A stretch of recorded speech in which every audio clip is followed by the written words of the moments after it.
ил тод шууд ярьлаа.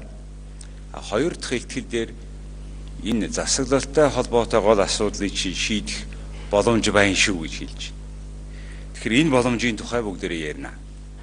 Манай энэ хуралд оролцож илтгэл тавихаар манай хуралд оролцох хүмүүс би урьж байна. Ноён цагаан Монголын эдийн засгийн форумын удирдах сүүлийн дарга, ерөнхийлөгчийн хамгийн газрын даргалаа эндэрт сууна. Мөн Хүрлбаатар улсын хурлын гишүүн, Халиунбат ерөнхий захирал Монгол ID компани захирал, Ганхуйг ерөнхий захирал Хера холдинг компани. Ингээ ган очор апу ийм хүмүүсийг эндэрт урьж байна. Бид Монголын эдийн засгийн чуулганыг 2 өдрийн турш дамжуулан хүргэж байна. За яг одоо бизнесийн орчны талаарх нэгдсэн хуралдаан эхэлж байна. Нэгдсэн хуралдааныг бол эдийн засагч Жаргал сайхан модератораар ажиллан хөтөлж байна. Харин хуралдааныг үргэлжлүүлэн та бүхэн шууд гүлэн хуралдаан их дахин болж байна. Тэгэхээр яг байгаагаар нь ярилцаад санал бодлоо солиод богино хугацаанд энэ хүмүүсийгээ сонсоод тэгээд та бүхэнд бас асуулт тавихын боломжийг олгоно. За их баярлалаа. Халиунбат. Халиунбат.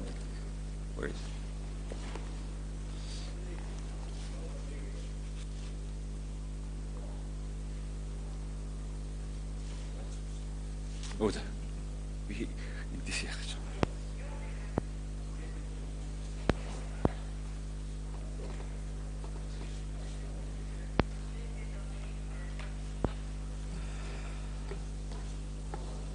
За эрхэм бүлдэнд ноёд татагтаа нараа та бүхэнд өглөөний мэнд хүргэе. Тэгээд манай YPO Mongolia гэж байгууллага байгаа. Монгол улсад үйл ажиллагаа явуулдаг олон улсын YPO гэдэг байгууллагын Монгол дахь салбар нь байгаа.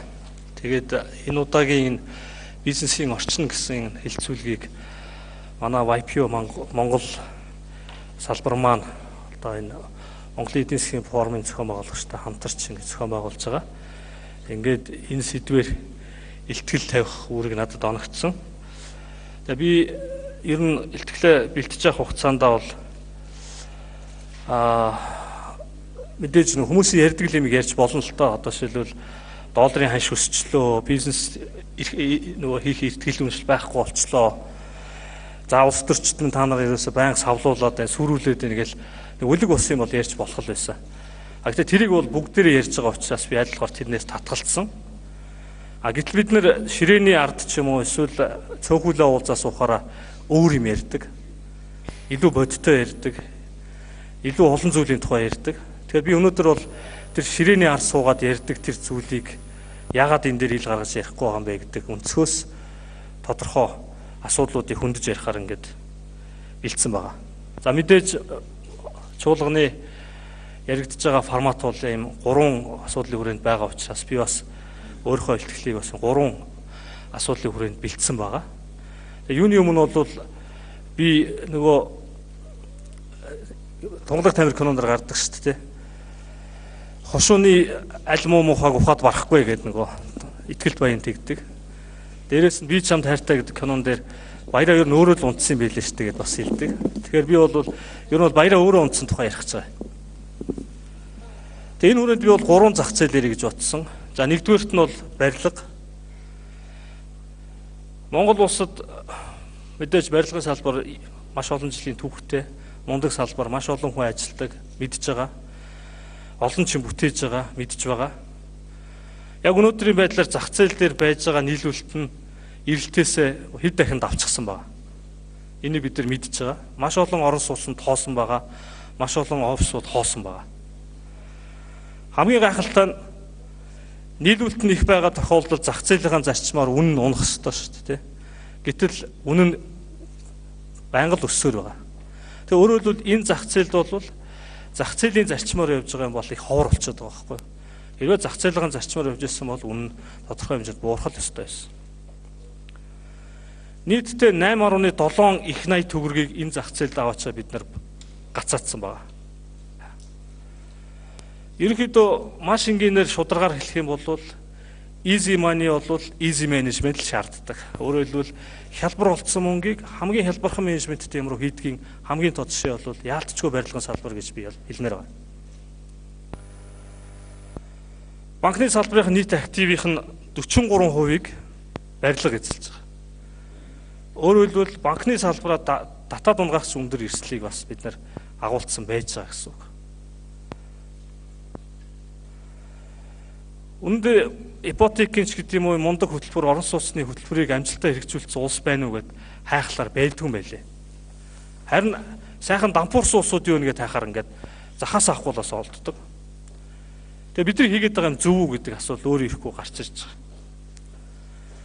Ер нь барилгын салбар, бусад салбаруудыг харахад Монголын бизнесийн орчинд байж байгаа их нийтлэг байгаа дүр төрх бол бид нар дэндүү мэрэгжлийн биш, дэндүү одоо юу гэдгийг чадамжгүй байгааг харуулж байгаа. Манай бизнесийн орчин бол хийж байгаа бизнесүүд нь дандаа тийм анхан шатны одоо хөгжлийн хувьд бол ярих юм бол дөнгөж одоо үлгэнөөсөө гарч байгаа маягтай судалгаа, шинжилгээ, маркетингийн нарийн шийдэл, брендинг гэдэг хөгжлийн дараагийн шатандаа гарсан асуудлууд их бага яригддаг. Дэндүү бүдүүлэг бизнес маш их хийж байгаа. Тийшээгээ ч гэсэн бид нар асар их хөрөнгө оруулалт мөнгө хийж гацаасны сонгодог жишээ бол барилгын салбар. Дараагийн ярих салбар бол мэдээж банк. Би энд ING гэдэг олон улсын банкны бизнес моделийг зөвхөн товч харуулж байгаа. ING банк бол мэдээж менеж хийж байгаа хөрөнгийн хэмжээгээр бол Монголын банкнуудтай харьцуулшгүй том банк. Тэгэхэд энэ банк бол маш цөөхөн хүнтэйгээр тэр хөрөнгийг удирдах чадж байгаагийн цааш шалтгаан нь энэ одоо шинэ бизнес модельд нь байгаа байхгүй юу? Монголд бол ерөөсөө нэг 3 хүнтэй л баг ажиллаж байгаа шүү дээ. Тэгээд тэгэхэд Монголын банкнууд бол хамгийн муугар утгад 400-500 хүнтэй. Дээшээ ярих юм бол 6-7 мянган хүнтэй. 1-2 6-7 мянган хүн ажилладаг. Зах зээл дээр байж байгаа хамгийн үнэтэй real estate-ийг түрээсэлж ажилладаг. Та нар онгоцны бул дээр очиод хараараа ирж ийсэн олон ATM зогсож идэг. Дэлгүүрт очиод харахаар кассны хажууд яах нь багтахааргүй олон төлбөрийн терминал байж идэг. Хамгийн өндөр зардал гаргадаг салбар, хамгийн үр ашиггүй салбар болсон. Тэрээс хамгийн бас аимшигтай нэг дүр зураг бол юу гэхээр нийт санхүүгийн зах зээлийн 88%-ийг 4 хүн банк яаж байгаа гэхээр эзэлж байгаа. Тэгэхээр энэ 4 банк Монгол улсын нийт эдийн засгийн эрсдлийг өөр дээрээ авах сонирхол бас байхгүй байх гэж би итгэж байна. Харамсалтай ийм нөхцөл байдал бид нар хүрчихсэн. Банк яагаад ийм болцсон бэ гэж байгаа. За мэдээж энийг бол хуулиас нь хайх хэрэгтэй. Маш олон хууль дээр тухайлбал бидний судалснаар бол 34 хууль дээр банкыг албан ёсоор монопол болгосон заалтууд байгаа юм. Энэ заалтуудын хүрээнд бол банк Монгол улсад яаж яах гэхээр маш олон зүйлийг ганцаараа монополоор хийдэг. Ипотекийн асуудал байсан ч банк гэж ярьдаг. Гадаад төлбөр тооцоо байсан ч банк гэж ярьдаг. Дотоод төлбөр тооцоо байсан ч банк гэж ярьдаг. Иргэдийн хадгаламж байсан ч банк л гэж ярьдаг. Бүх зүйлийг банк хийдэг. Дээрээс нь банкнууд сүүлдээ иргэдэд бизнестэй болчихсон. Энийг бас хуулиар боломжийг олгоц тээ. Даатгалын салбар руу орж байна. Одоо хөрөнгийн зах зээл рүү орж байна. Маш олон салбар руу орох боломжийг олгож байгаа. Дээрээс нь Монгол банк маш олон журмаараа банкнд бас монопол байдлыг олгодог. Хамгийн тод жишээ нь банк хоорондын төлбөр тооцооны сүлжээ рүү зөвхөн банк л холбогдох хэрэгтэй. Өөр хүн холбогдож болдгоо. Тэгтэл олон улсын практикаараа third party processor буюу банк биш этгээдүүд төлбөр тооцоог үүсгэж байгаа. Хамгийн тод жишээ бол бидний мэдих Apple компани, Alibaba тийм маш олон юм байна шүү дээ. Visa, Master хоёр ч гэсэн банк биш шүү дээ. Тэгэхээр ингэж олон улсын трендээс гажсан зохицуултыг манай банкны салбарт хийсний ачаар банк бол өнөөдөр Монголд яаж нэг гэхээр өнөмлөхөө монопол болж чадсан. Энэндээ тэд нар би их аз жаргалтай байдаг гэж огт бодохгүй байгаа. Дээрээс нь манай санхүүгийн зах зээл дээр байдаг их парадокс үзэгдэл юу гэхээр зээлийн хүү, инфляц, засгийн газрын үн цасны хүүгийн хооронд ямар ч корреляцийн хамаарал байдгүй. Монголд ер нь юм болгон тийм айгүй логикгүй шүү дээ. Сонин тийм сонин улс. Illogical гэж тийм. Тэгэхээр энэний цааш шалтгаан бол мэдээж улс төрийн шалтгаан та. Нөгөө төсвөө санхүүжүүлдэг энэ тэрийг зөндөө юм ярьж болно. Гэхдээ би энэ тэрийг ярих гайгүй.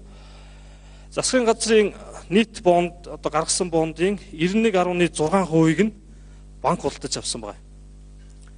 Банк улдаж авсан. Тэгэхээр банкнд бол одоо юу гэдгийг цаашаага бизнесийн зээл олгох, бизнесийн үйл ажиллагаанд яах нь оролцох, тэнд эрсдэл хүлээх, тэнд тодорхой операшн хийх сонирхол бол их бага байгаа гэдгийг нь харуулж байгаа гэж ойлгож байна. Тэгэхээр Монголын бизнесийн орчинд нийтлэг байж байгаа дараагийн дүр төрх юу гэхээр монопол, өрсөлдөөнгүй байдал, газар сайгүй байгаа. Зөвхөн банк гэж ярьж байгаа боловч өөр маш олон салбарыг нэрлэж болно. За дараагийн миний ярих гэж байгаа салбар бол нөгөө алдартай газар тариалан. Маш гайхамшигтай бидний уртал дээр дэлхий дээр хамгийн их гурил иддэг хүмүүс байдаг. Гурил идээч ард тум байгаа. Хятад улс бол жишээлбэл дангаараа 118 сая тонн улаан буудаа хэрэглэдэг улс. Энэ нь Европыг тэр чигт нийлүүлсэнтэй тэнцэнэ.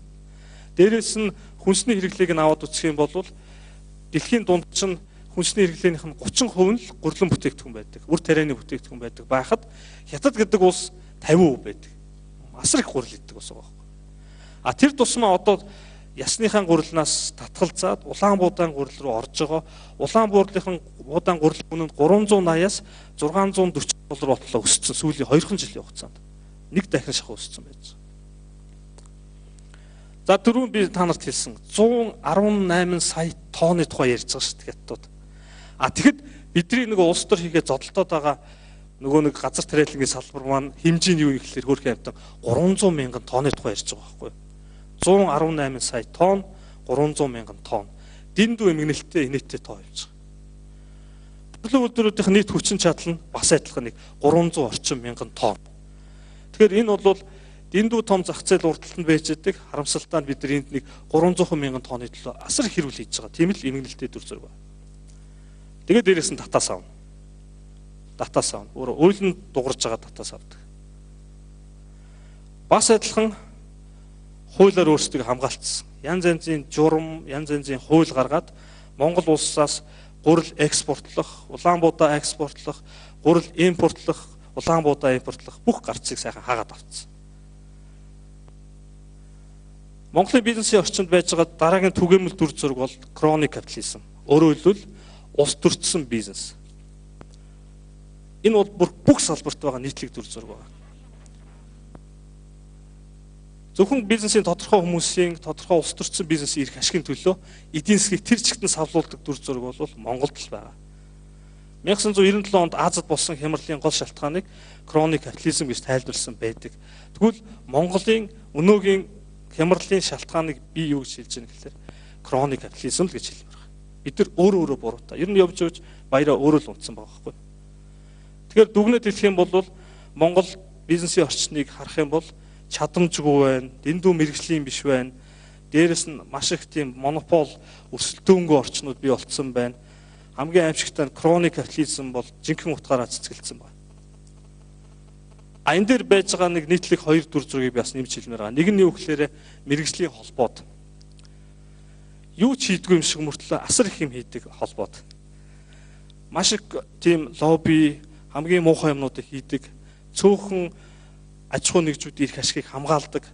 Дээрээс нэг итгээд насан туршдаа тэр оны дарган байдаг. Ингээд өмчлөлтсөн тий.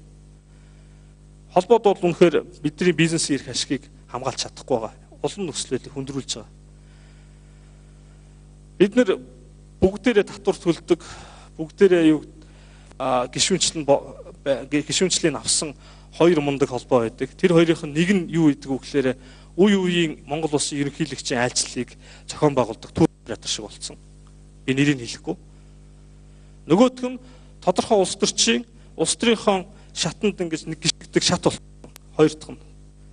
Тэгэхээр ийм холбоод бол манай бизнесийн орчныг төлөөж чадахгүй. Энэ холбоод биднэрт сайн хизээч хийхгүй. Тэгэхээр энэ нэг балаа холбоо гэсэн юм а болмоор байна. Дээрээс нь бизнесийн орчин түгээмэл байгаа юм бол бид нар асар их боломжийг алдж байгаа. Түрүүн харсан тийм 8.7 их найт төгрөг барилгад аваачаад гацаатсан. Банкнууд нь өөрийнхөө бизнест оруулах байсан мөнгөө төсвөрөө аваачаад хийчихсэн. Өөр юм зарцуулж болох байсан мөнгийг газар тариалахын компаниуд татаас хэлбэрээр авцсан. Ингээд энд байж байгаа мөнгийг ярих юм бол асар их мөнгө байгаа байхгүй. Энийг өөр юмд оруулсан бол яах вэ гэж өөр ирэхгүй бодогдохоор их мөнгө байгаа. Тэгэхээр эдийн засгийг ингэж итгэхгүй болгосон гацаасан бурууд нь явж бид нар өөрсдөө л байгаа.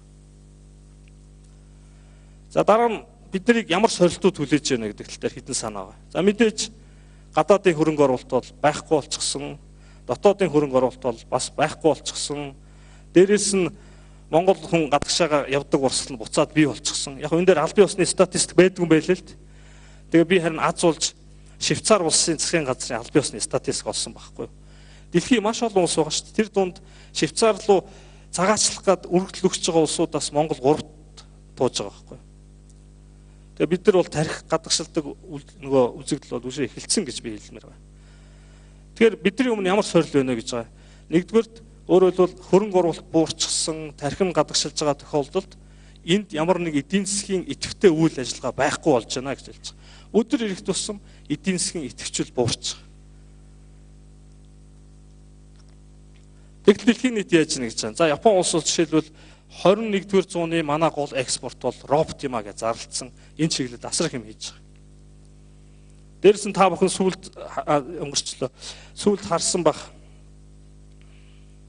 За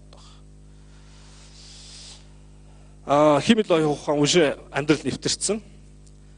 Microsoft-ийн жишээг сонссон бах те. Нөхдүүд химэл оюун ухаан дээр суурилсан твитийн аккаунт нээсэн чинь маш эвгүй байлд орсон те. Тэгтэл хятадууд болохоор Show Eyes гэдэг бяцхан eyes гэдэг нэртэй ухаалаг тийм чатыг уже нэвтрүүлсэн байгаа байхгүй.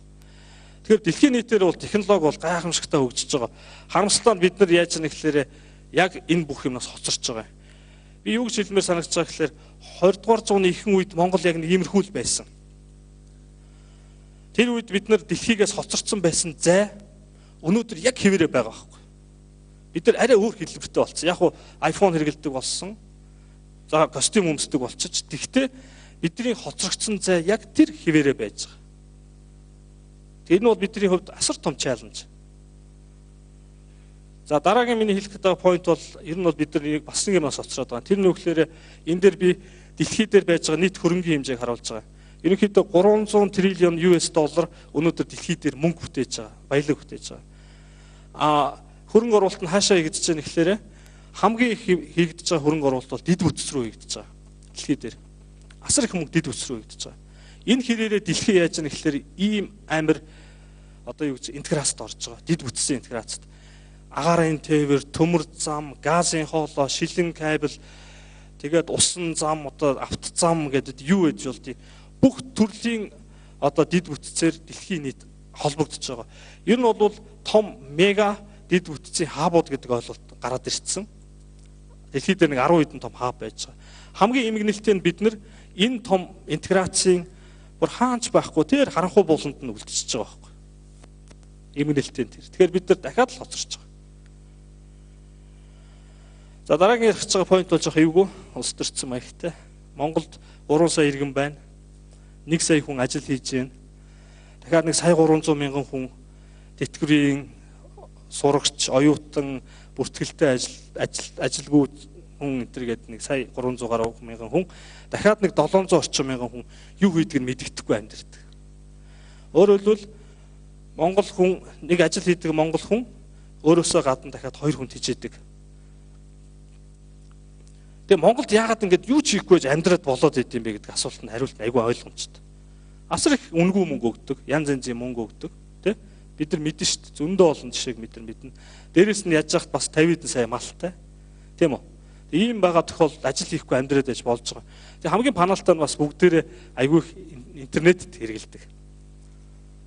Би одоо IT-г бизнес хийдэг учраас айгүй сайн мэдж. 2.1 сая хүн өнөөдөр идэвхтэй интернет хэрэглэгч. 1.3 сая Facebook аккаунт байж байгаа. Энд Facebook-ийн аккаунтыг ашиглаад мундаг улс төрчин, Moon гээл улс төрчин, Хятадууд гээл улс төрчин, супер улс төрчдөг. Энийг нь дэврээдэг, энэ дээр тоглодог улс төрчдөр нь ч бий байдаг. Хамгийн аимшигтай ийм эдийн засгийн идэхгүй хүн амтай. Тэд нар ингэж их улс төрчдөг, бие бинийгээ үзэн яддаг, талцдаг. Энэ улс юунд хүрдэггүй гэхээр айгүй ойлгомжтой дүр зураг, хүчирхийлэл хүрдэг. Яг ийм үйл явдал 1994 онд Руандад болсон байгаа байхгүй. Хоёрхан овогтой улс байсан. Түүцээ нөгөөтг нь юу вэ? Устцсан учраас нэрлээд яхав. Бид нар шиг байж байгаа л нэг сонгуулийн дараа л бие бинийгээ үзэн ядаал 3 сарын дотор 1 сая хүн алдсан шүү дээ. Өөрөөр хэлбэл нөгөө нь миний нэрийн дуртахгүй байгаа ховгийг тэр чигт нь газар өрснөөс аваа ийцсэн. Тэгэхээр ийм сур хөрсөн Монголд байж байгаа байхгүй. Тэгэхээр ийм чаленжууд биднэрт одоо яаж юм гэхээр хүлээгдэж байна л гэж хэлэх чинь. Өөрөөр хэлбэл дүгнэлт хэлэх юм бол эдийн засгийн идэвхжил байхгүй болцсон. Бид нар 20 дугаар зууны хоцрогдол яг хэвээрэл байж байгаа. Дээрээс нь дэлхийн дид бүтцийн том интеграцлаас бид нар хоцорчлоо, тойроод үлдчихлээ. Дээрээс нь нийгмийн тогтворгүй байдалд хүргэж магадгүй эрсдэлтэй маш том хүн амын бүлэг бий болчихсон. Ийм улсыг бид нэр одоо хараа сууж байгаа. Энд юу хэрэгтэй гэхээр хөрөнгө оруулалт хэрэгтэй. Энийг эргэлдүүлэх хэрэгтэй. Идэвхтэй болох хэрэгтэй. Өөр гарч байхгүй л дээ. Шийдэл дээр нь би зүгээр хоёрхан л юм яриа гэж бодож байгаа. Өрсөлдөөн. Имийг сайжруулах цорын ганц арга байгаа. Өрсөлдөөн. Өөр юу ч байхгүй. Өрсөлдөөн байгаа тохиолдолд сая яадгүй гэхээр ер нь өрсөлдөөн бол мөнгийг менежмент хийх хамгийн үр ашигтай арга мөн. Өрсөлдөөн байгаа тохиолдолд шинэ технологи бий болдог, шинэ хөрөнгө оруулалт хийгддэг. Шинэ хөрөнгө оруулалт хийж байгаа учраас шинэ ур чадвар, шинэ ажлын байр бий болно. Эцсийн дүнд өрсөлдөөн л явж байгаа ш тэр хөгжил цэцгэлтэнд аваачдаг шүү дээ. Өөр юу аваачтай би сайн мэдгүй. Тэгвэл энэ өрсөлдөөнийг яах ёстой юм бэ гэдэг асуулт гарч ирнэ. Хариулт нь бол би тэгж хэлмээр байгаа. Өрсөлдөөн бол цорын ганц хөшүүрэг, цорын ганц шийдэл юм а гэдгийг бүгдээр ойлгоод авчий гэж байхгүй. Нэг санаагаа цэгслээд авчий. Энийг хэвлэл мэдээлэл нь чөлөөн шөөрий, улс төрчтөнд чөлөөн шөөрий, бизнесийнхээ өөрсдөө бас энийг хүлээн шөөрий. Ард иргэд нь бас ойлгоо энийг. Өрсөлдөөн бол цорын ганц арга зам гэдэг. Өөр шийдэл байхгүй шүү дээ. За тэгээд өрсөлдөөнтэй холбоотой зөндөө юм ярьж болно. Өрсөлдөөнийг хязгаарлаж байгаа түрүүний ярьсан хуулиудыг хүчингүй болох хэрэгтэй, зарцаах хэрэгтэй. Төрийн өмчийн аж ахуйн нэгжийг байхгүй болох хэрэгтэй. Төрийн аж ахуйн үйл ажиллагааг хуулиар хориглох хэрэгтэй ч гэдэг юм уу те. Тэгээд төсвийн зарлага дотор янз янзын нөгөө татаас мутаас халамжийн юмнууд оруулахаа болох хэрэгтэй байна. Одоо энэ Монголын эдийн засгийг илүү их өртөгтэй зардалтай үр ашиггүй болгож байгаа засаг сархааныхаа нэгжийн зохион байгуулалтыг болимоор байна. Тэнд нэг байж байгаа 1000 хүн зориулсан бизнес хийнэ гэж бол утгагүй шүү дээ. Тэгэхээр юм хэмжээний үр ашиг бий болохын тулд энэ засаг сархааны нэгжийг шинээр зохион байгуулах хэрэгтэй. Монгол шиг дэлхий дээр явж байгаа юм глобал трендийг эсэргүүцэж байгаа улс байхгүй шүү дээ. Тэртээ тэргүй хүмүүс төв суурин руугаа явж байгаа ийм том нүүдэл тэртээ тэргүй дэлхийгээр явж байхад тэрийг бид нар зогсооно гэдэг ингээд их том баатар шиг зогсоод байгаа улс Монгол шүү дээ. Тэгээ энийг яаж зөв залах уу? Хаана бүс нутгуудад нь яаж төвлөрүүлэх үү гэдэг тухай ярих хэрэгтэй гэж би боддог. За мэдээж хамгийн их өрсөлдөөн хэрэгтэй газар бол төрийн алба тийм үү? Өөр хаач хэрэггүй тийм их хэмжээтэйгээр хэрэгтэй байгаа. За тэгэхээр өрсөлдөөнийг би бол шийдэл гэж санал болгож. За дараагийн миний хэлэх гэж байгаа санаа бол нэг бодлын бас жоох эмгэнэлтэй ч юм шиг. Бидний дараагийн гарц бол ерөөсөө залуучууд л байгаа байхгүй. Одоо энэ залуу үеийн нэг хүн шиг хүн болгоод зөв бодолтой, зөв соёлтой, зөв арга барилтай, зөв өрсөлддөг тийм болохоос өөр гарц надад харагдахгүй. Тэгэхээр би хоёр дахь шийдлийг юу гэж хэлж байгаа гэхээр ер нь бол залуучууд юм биш үү гэж хэлж байна. Хол мэд санагдавч энэ дууны явахгүй байх шүү тийм үү. Тэрүүд Улаанбаатар хотын утаанаас алчсан. Хуулиар хамгаалагдсан аюулгүй орчин бизнес эрхэлдэг. Эсвэл ажил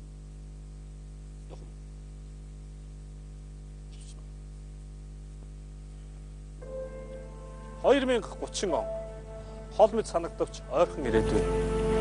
Тэрүүд Улаанбаатар хотын утаанаас алчсан. Хуулиар хамгаалагдсан аюулгүй орчин бизнес эрхэлдэг. Эсвэл ажил хөдөлмөр эрхлэх боломж нь нээлттэй, тэр хэрээрээ бүгдээрээ өндөр орлоготой, өөрийн зорилгод нийцэх мэдлэг ур чадварыг боломжийн өртөг зардлаар Монголдо эзэмших нөхцөл нь бүрдсэн, өөрийн эрүүл мэндийг анхаардаг, элдв эрсдэлд орвол байдгаа эмнэлэгт бахааргүй өрсөлдөн хамгаалагдсан. Чанартай амжилтгийг холоос биш ойроос авдаг, урлаг, спорт, шинжлэх ухаан гээд чөлөө цагаа өнгөрүүлэх газруудтай бүх гэр бүл орон сууцнд амьдардаг чухамдаа сайн цаг ирсэн байна гэдэгт би итгэдэг. Монголчууд эрт цагаас үлгэр домогтой хүртэл зөвгнөн ярьж ирсэн сайн цагийг хэрхэн наашлуулах вэ гэдэг асуулт өөрийн эрэхгүй шинэ үе рүү залуус руу хөдөлдөг. Монгол хүн Монголын баялаг нэвтрүүлгийг залуус та бүхэндээ, үзэгч та бүхэндээ зориуллаа.